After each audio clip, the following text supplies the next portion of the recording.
तो दोस्तों मैप माई इंडिया यानी कि सीई इन्फो सिस्टम ने अपने क्वार्टर 3 के नंबर को डिस्क्लोज कर दिया है। तो चलिए देखते हैं क्या है क्वार्टर 3 के नंबर्स के अंदर। लेकिन उससे पहले मैं बता दूं, कंपनी ने बहुत सारे पॉजिटिव पॉइंट यहां पे मार्क किए हैं, जिनमें से उन्होंने ये बताया कि वो कुछ एक्वाइजेशन करने वाले हैं। 20% स्टेक जो है वो एक्वाइजेशन करने वाले हैं एंड्रोनेन सॉल्यूशन प्राइवेट लिमिटेड के द्वारा।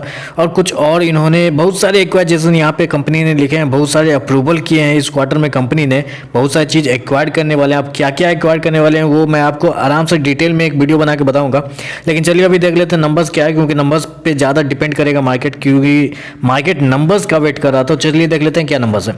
तो ये डाटा बेसिकली लाख्स में दिया हुआ है, मैं आपको करोड़ में कन्वर्ट करके समझाता हूँ क्या हुआ है। तो पिछले क्वार्टर में कंपनी का रेवेन्यू देखें तो 76 करोड़ के आसपास था, जो कंपनी ने रेवेन्यू ऑपरेशन के थ्रू जनरेट किया था।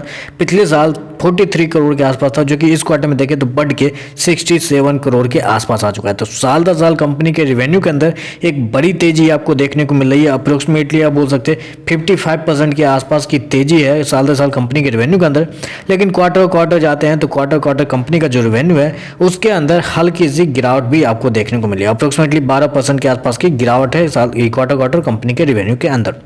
चलिए कंपनी का एक्सपेंस देख लेते हैं, कंपनी ने क्या खर्चे किए हैं। पिछले क्वार्टर में 48 करोड़ खर्च किए थे, पिछले साल 30 करोड़ खर्च किए थे, जबकि इस क्वार्टर में कंपनी खर्चे 42 करोड़ के आसपास है। तो इस क्वार्टर में कंपनी ने खर्चे को थोड़ा सा कंट्रोल किया है, जो कि मेरे हिसाब से पॉजिटिव साइन है कंपनी के लिए, जिसकी वजह से कंपनी का जो प्रॉफिट है वो अगर देखें तो कंपनी का प्रॉफिट बढ़ता हुआ नजर आ रहा है। इस क्वार्टर में कंपनी का प्रॉफिट पिछले क्वार्टर में देखें तो कंपनी ने पिछले क्वार्टर में, एक सेकंड दीजिएगा, ये कहाँ चला गया जी हाँ।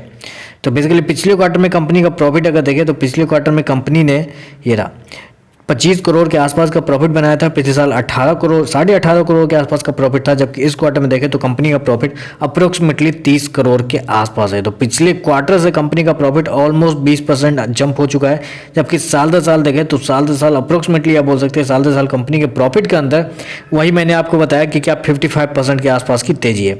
तो कंपनी का ये अच्छा चीज़ है कि कंपनी ने साल दर साल 55% के आसपास का रिवेन्यू जंप कराया और कंपनी का प्रॉफिट भी 55% के आसपास का जंप है। और वहीं अगर देखें तो क्वार्टर कंपनी का जो रिवेन्यू है वो हल्का सा गिरा है 12% के आसपास, लेकिन उसके बावजूद कंपनी ने अपने एक्सपेंस को कंट्रोल किया है, जिसकी वजह से कंपनी का जो प्रॉफिट है उसके अंदर 20% के आसपास की तेजी आपको देखने को मिल रही है इस क्वार्टर में। तो ओवरऑल देखें तो नंबर मेरे हिसाब से पॉजिटिव साइन पे। ईपीएस की बात करें तो ईपीएस देख लीजिए 3.48 हुआ करता था, बढ़ के 5.53 हो चुका है, जो कि पिछले क्वार्टर में भी 4.73 के आसपास था।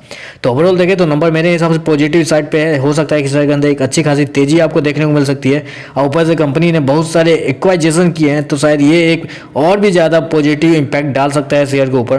तो देखिए क्या हो सकता है, लेकिन मेरे हिसाब से पॉजिटिव इंपैक्ट क्रिएट होगा इस शेयर के ऊपर, और हो सकता है कि आने वाले समय में एक अच्छी खासी तेजी आपको देखने को मिल सकती है। तो बस आज के लिए बस इतना ही। वीडियो पसंद आए तो लाइक कीजिएगा, साथ में साथ चैनल को सब्सक्राइब जरूर कीजिएगा। धन्यवाद।